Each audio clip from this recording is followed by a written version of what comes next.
review about medical bondage and heavy and how they relate to historical trauma and social determinants of health. The idea of historical trauma is summed up in a quote by Dr. Karina Walters, who states, "These events don't just target an individual, they target a whole collective community. The trauma is held personally and can be transmitted over generations. Even family members who do not have a direct experience of the trauma itself can feel the effects generations later." In the book Medical Bondage, Deidre Cooper Owens writes about the exploitation of female slaves for the advancements of American gynecology. In the early antebellum era, white men began to advance into the originally women-dominated field of reproductive health. One of the primary goals of these white men studying reproductive health was for growth of the slavery population.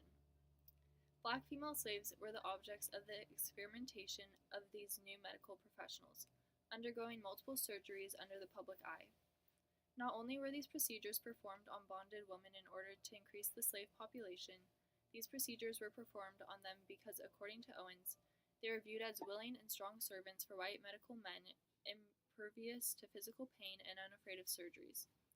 This view of enslaved women not facing extreme pain resulted in more intense examinations and procedures. The drive to further study gynecology, reproductive health, and increase overall production of the slave population led to forced sexual encounters and abuse. Not only did bonded women face the cruelties and trauma coinciding with sexual abuse and invasive and immodest treatments, they carried this pain with them to the field where they had to continue to serve their master in the face of illness and violation. Although this trauma occurred in the past, the effects have lingered to the present. At the end of Medical Bondage, Owens describes her own experiences in the modern age with reproductive health as a woman of color. In her experiences, she had to remind her doctor that she was married and that her husband had a job. She also had her cervix dilated without being provided any anesthetic beforehand, representing the underlying modern theme that Black women still don't face extreme levels of pain. The benefits that the so-called fathers of gynecology initiated have provided Owens with a more advanced approach to reproductive health, but the underlying indirect trauma faced by her ancestors became revealed in the present day.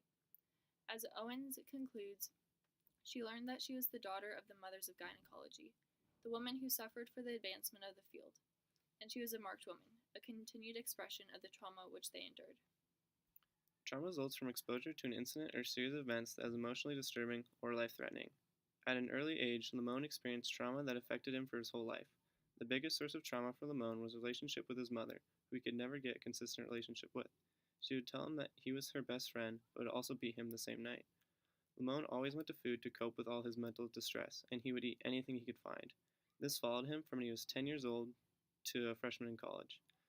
Eventually, he topped out at 296 pounds his freshman year in college, and after hitting rock bottom, he became addicted to losing weight. This was the only way he could find gratification. After running 6 miles every day, doing countless push-ups, and reaching 165 pounds and being only 3% body fat, Lamone got injured and had to fall into a new coping method for his trauma. This turned into gambling, and then to mask the sorrow from losing thousands of dollars, he turned to food again, getting supplied endlessly by the casino, which gave him free food and hotel. And for the second time, he started gaining weight rapidly, now reaching 319 pounds. Lamone annoyed his mother for all the years that he was experiencing this weight gain, and he finally made the push to meet her again. When they both met each other, both struggling with gambling addiction, they looked at each other and promised themselves to stop gambling and to lose weight. According to healthpeople.gov, social determinants of health are conditions in the environment in which people are born, live, learn, work, play, worship, and age that affect a wide range of health, functioning, and quality of life outcomes and risks. In the early antebellum era, female slaves were subject to the experimentation of white men working to advance the field of gynecology. These women lived in a cycle where they were entrapped by being Black. Not only could they not escape the eye of experimental doctors, they were subjects to brutal treatment and rape. While this was occurring in the South, Irish immigrants were trapped in the North. These Irish immigrants were viewed as having superior health and reproductive capabilities like bonded women, causing them to be treated as suited objects for gynecological experiments. The Irish immigrants were also viewed to have no self-control and seen as sexually immoral due to the high rates of out-of-wedlock Irish women pregnancy and high accounts of Irish women being jailed for prostitution. The high rates of prostitution were likely a result of the immigrants having no protection, no money, and working in dangerous environments. Despite enslaved women and Irish immigrants both being viewed as physically inferior based on their race or ethnic background, and physically superior for their so called lack of pain, Irish immigrants had the ability to break the cycle by marrying an American man and educating their children, while the enslaved were bounded to a cycle. In other words, Irish immigrants were extended a form of pure whiteness that bonded women could never obtain.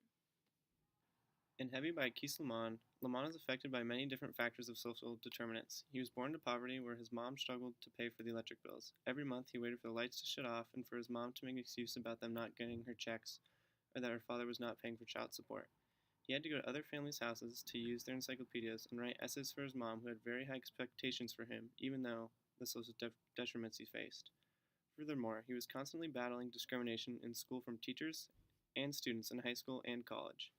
He was even kicked out of the first college he went to, Miss Laughs in Mississippi, after writing an article in the school paper that the school did not agree with, which was on how there was little to no respect for the few African American students at this predominantly white college. This article was immediately taken down, and shortly after taking a library book without checking it out, Lamont was kicked out of the school and was told he should have gone to jail for this. This affected Lamont because he could not express himself on what he truly believed. Writing was very important to him because he spent most of his childhood asking about questions he had about race and inequality, and that was his way to explore it. This is by far one of the largest social detriments to Lamont, and it affected him his entire life.